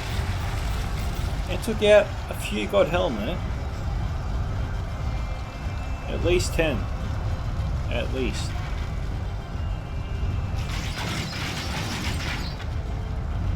Okay, we've got Temple Guard here. The nearest sharpshooter's out of ammunition, however, so they're done.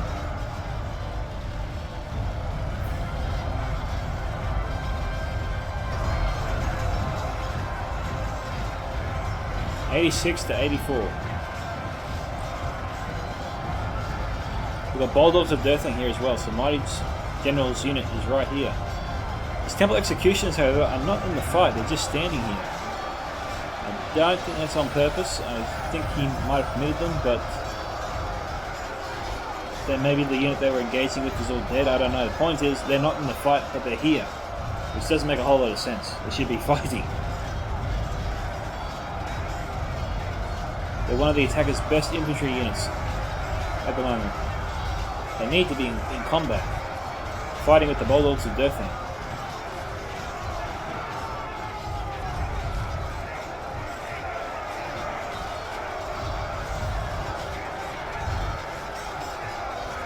It's a lot of enemy troops. Duna Rangers loading up. Continue like this, we will smash the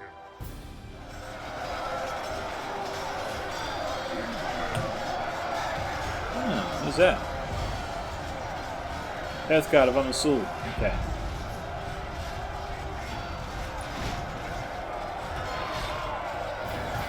Oh, that was scary.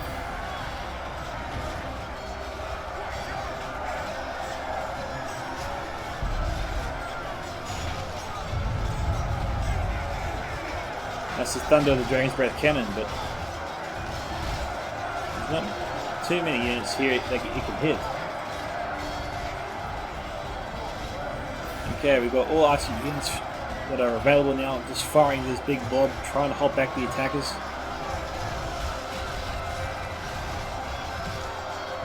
That's a lot of blood splatter. Come from the crossbows as well.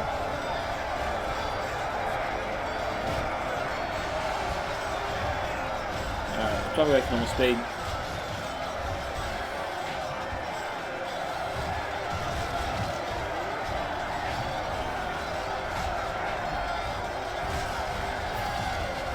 Okay, Allied class successfully got into the Dugan Rangers ranks.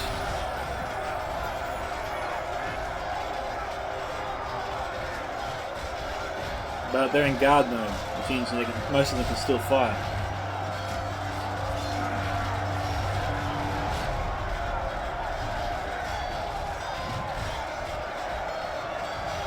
It is 89 to 87.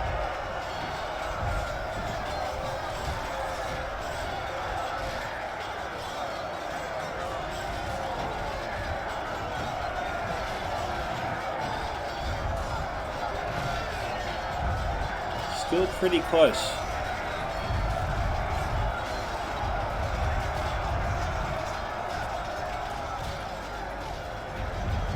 This is a pretty strong defense.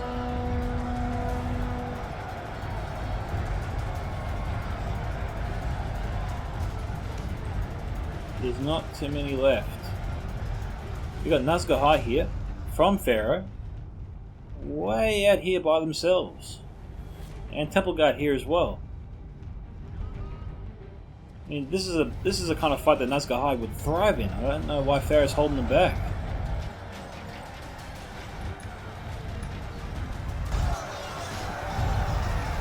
Okay. That's either the Haradrim General or Mahdi's General.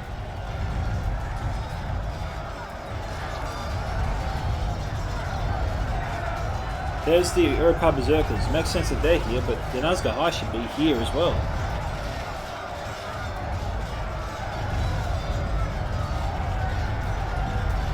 $91 to 88. 13,000 frames left.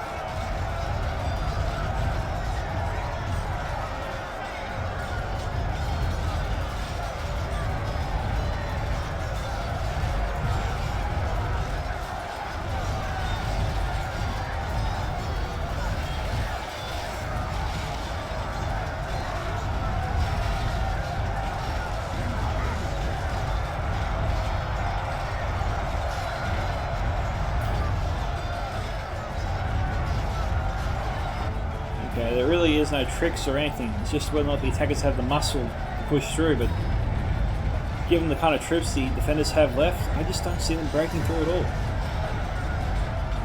I mean, even if the Nazca High was here right now, I still don't think it'd make too much of a difference. Pharoah might have forgot about him. It does happen. Same goes with M1 Breakout.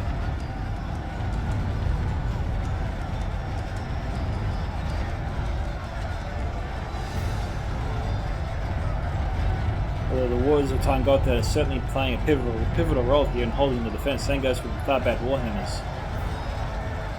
Nubi One's forces are pretty much defeated. He's got some Vanguard of King El-Sar left in the thick of things, but the rest of his men look like they're being butchered. Most of the forces remaining are Cardon and Amladris.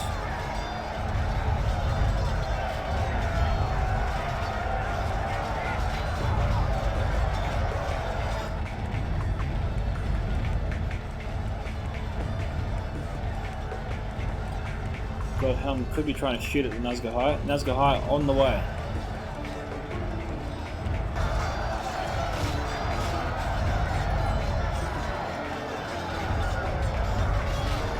slowing it down to try to improve the frame rate. Just got a lot of things happening here at once.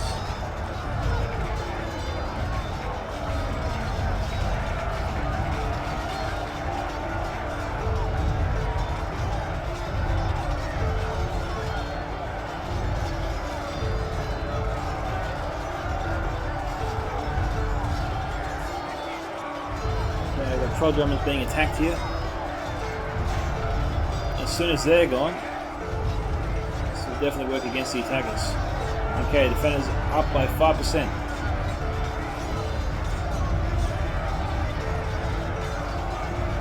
Bloodbath's got to be kicking himself if he didn't kill the Paladin General earlier. I really think he had the opportunity. I think he just didn't see them.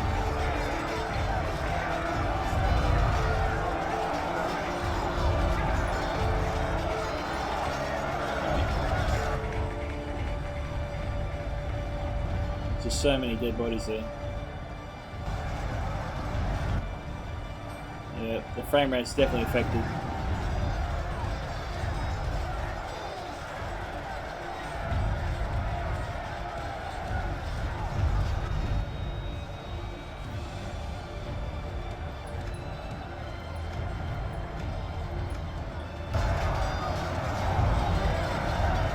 I don't know why it's so bad, other than the fact we could have a lot of dead corpses here which could be playing havoc from the frame rate. It has happened before.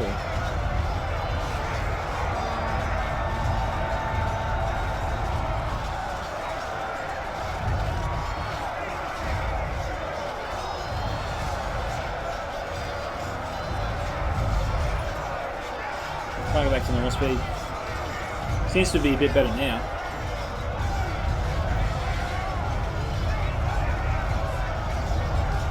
Both them Marine then at the front lines here, carving their way through the Isengard troops.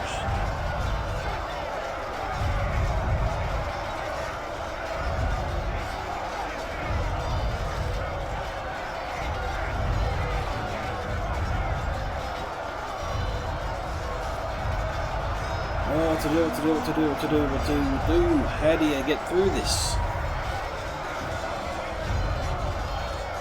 There is no simple answer to get into this courtyard. Maybe it should be a rule defenders can't fall back here. It's just so easy to defend.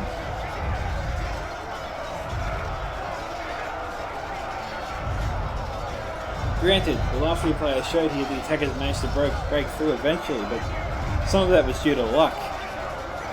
I mean, Ruda managed to get their troll shot axe throwers through and up the hill there before the defenders could get to him, and as a result, the axe throwers took down all of the defensive infantry remaining, giving their own infantry, which was almost depleted, the upper hand to win the battle. So the attackers this time around never had the opportunity. They never got any javelins really inside the walls.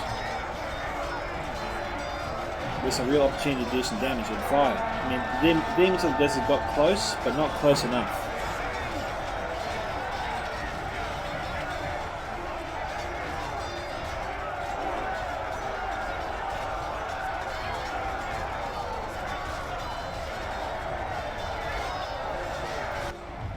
Move over here.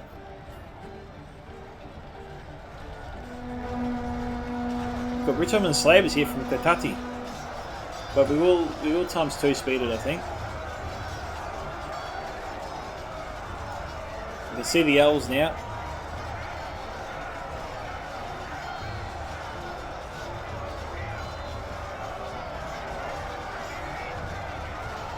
Yep, they're fighting their way forwards.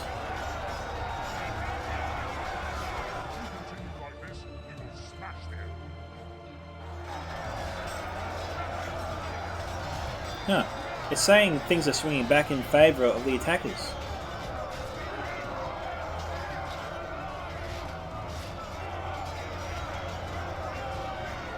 I wonder if the narrator and I are watching the same battle.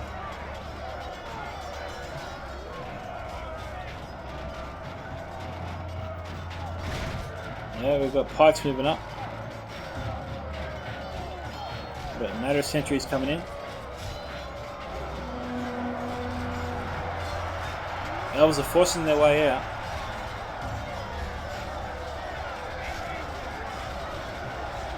Still about 10,000 frames to go.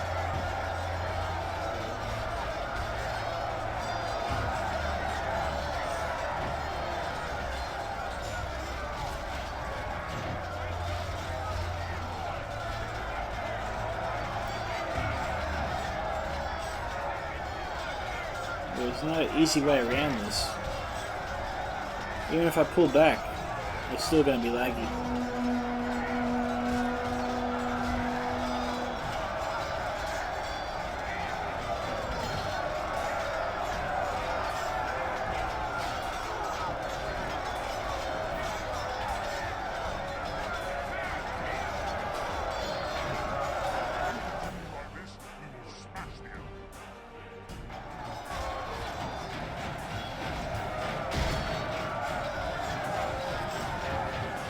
It is 95 to 90. Nazgul High are really yet to get going. Same goes for the Recon Soliders. See, if you just look at that, you see how the frame rate just is so much better now. I don't know why.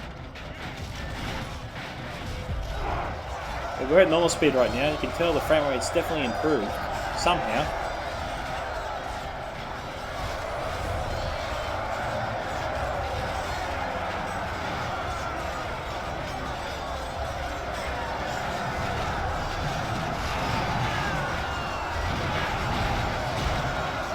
Attackers are being pressed against the walls here of the courtyard. 96 to 91.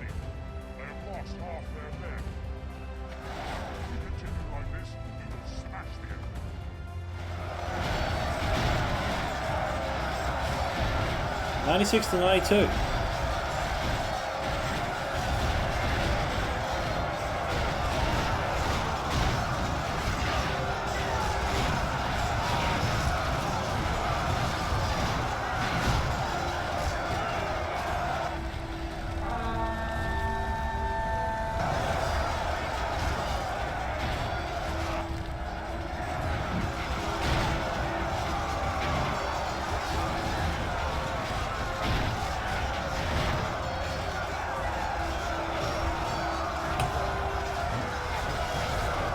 '97 to 93.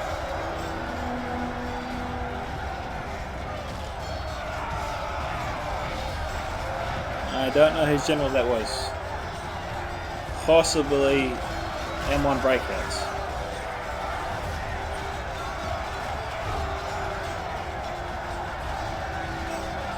'97 to 93.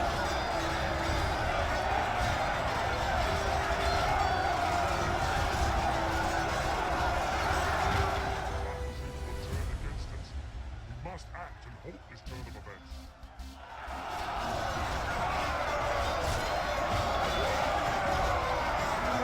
97 to 94.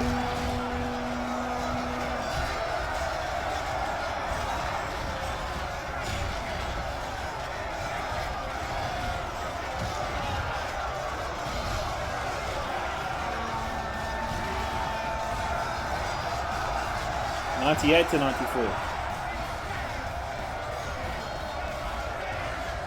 The fact he still has a ton of Witch Woman slavers left. We've got Nazgul High putting pressure on M1 here.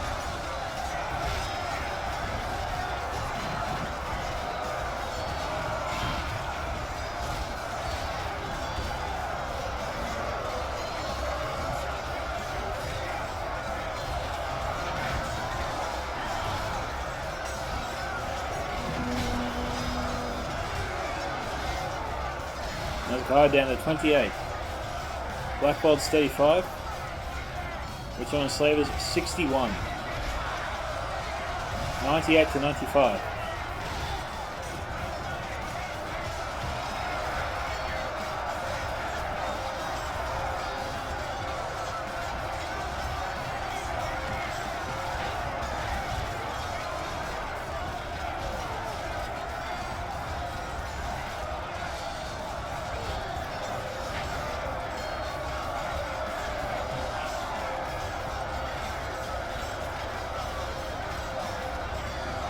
Still 61.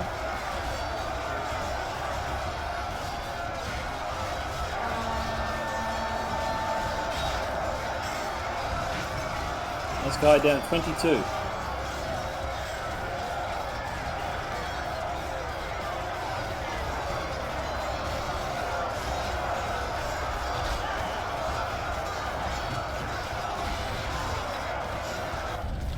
No, this is looking like the defenders are a little bit of strife here. German slaves putting the Hearthguard on still under a bit of pressure along with the Wardens of Turn Gotthard.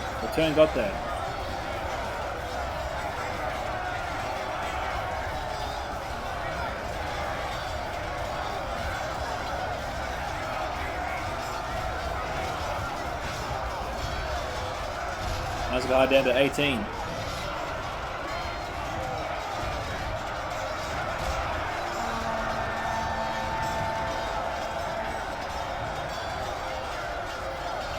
To 95.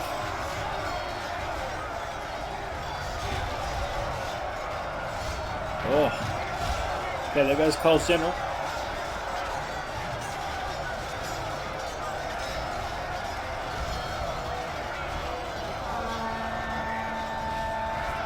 Someone slaves down to 58.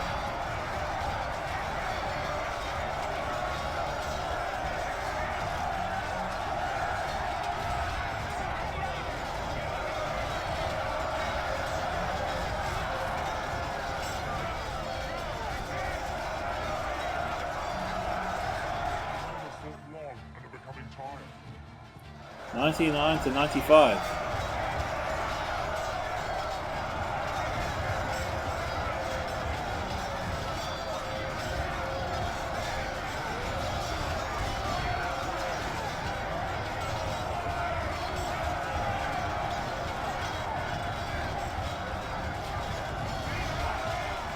Alright guys, we're going to time 6 speed it to the end, I think. Okay guys, we're back because it's 99 to 97 here.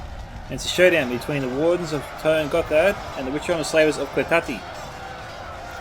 Pharoah also has 12 Nazgûl left in play.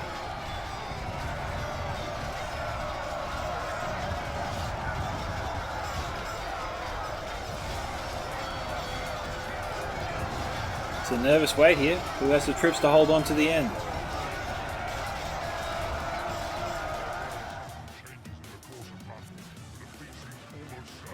$99 to 98.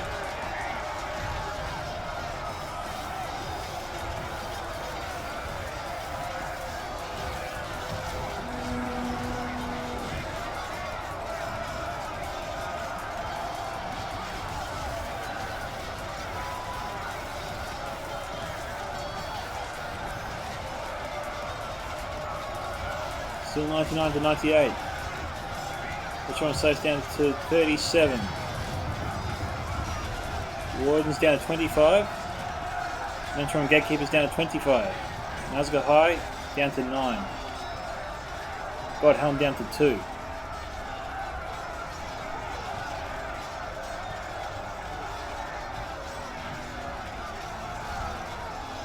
We have a garrison broken.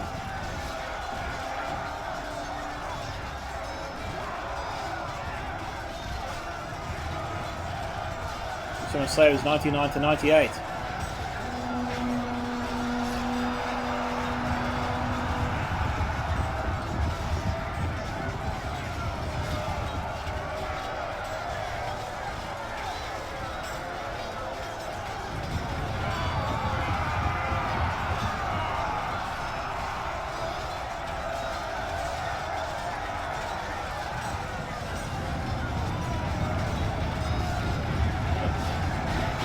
Just over 1,000 frames left. Just under, sorry.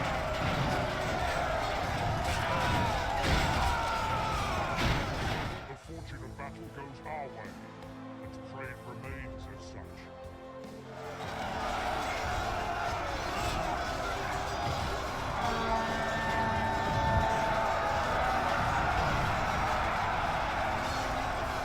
Given how this is going, I think the Witch-Hunter Slavers will pull off the victory here, with the help of what's left of the Nazgûl. So what do you know? The attackers win again. This one all hope looks lost. They somehow pull the rabbit out. Well done to them. Well done to Pharoah, Apex, the White Wolf, Bloodbath, Magath, Mighty Merkimo, and especially to Kotati, who tipped the scales for his team at the very end when they were needed most. Same goes for Pharoah with the Nazgul High. Obviously put them in at the right time along with the Witch and Slavers. Those two units really carried the team to victory in the end there. But when it just seemed like the defenders had done enough to win. I guess things started to go wrong for the defenders when they pushed out through the first tunnel and spread themselves out. It seemed like they were doing really good, and then somehow the Witch and Slavers and Nazgul High just sort of compressed the defenders as they were pushing out, and they just seemed to give them the upper hand. So had the defenders stayed within the main courtyard, I think they would have won the victory easy. But because they went out, the attackers were able to encircle them and attack them from all sides and essentially just cut them down where they stood. So yeah, it makes sense if you hold up in the courtyard, but you can't really get out of there once you're in. It didn't seem to work out too well for the defenders this time around in any case. But well done to Pharoah on 1544, Apex White Wolf 1024. Very good because he was playing against the elves and that was not an easy task. Bloodbath McGrath 1451, Mighty Mirko 788, and Kotati on 1433. Nibi1 3584, M1 Breakout 4065, although I do think M1 could have got a lot more kills there. There's a couple of critical moments that he could have really tipped the scales there for his team. Had he maybe not as many, had he not had issues, but had he not had micro issues as it appeared he had, from what we could see. Obviously it wouldn't look that way to him as you're playing. I know the dynamic is different when you're playing, so that just happens. But still, that's a respectable kill count, very respectable, 4,065. And Cole on 3,130. Now, neither one could have saved the trebuchet until the late game. I think when he was firing it, he wasn't really getting a lot of hits. There was a couple of good hits there. But if you bring in trebuchet, you want to get lots of good hits, not just a couple or a few. But those seem to be the factors. It seems like micromanagement of the defenders and trebuchet seemed to really play a factor in their defeat there. Okay, so quickly looking at the kill counts here for Pharoah, he got 246 with his Nazgul High, Urukai Crossbowmen 132, Trolls of the White Hand 166, Snagger Skirmishers almost each got 113 kills, Snagger Skirmishers, the third unit, got 105, pretty good. Urukai Infantry have a range from 31 to 103, so a bit of a difference there. And the rest of the units did poor to excellent, I'd say. Well done to all the players. Thank you again for Pharoah for sending the replay. That did not have the outcome I expected. So that was a very good battle there. So well done to Pharoah. So well done to Pharoah and his team. This is Scouts of Entertainment signing off. Catch you guys in the next one. Bye.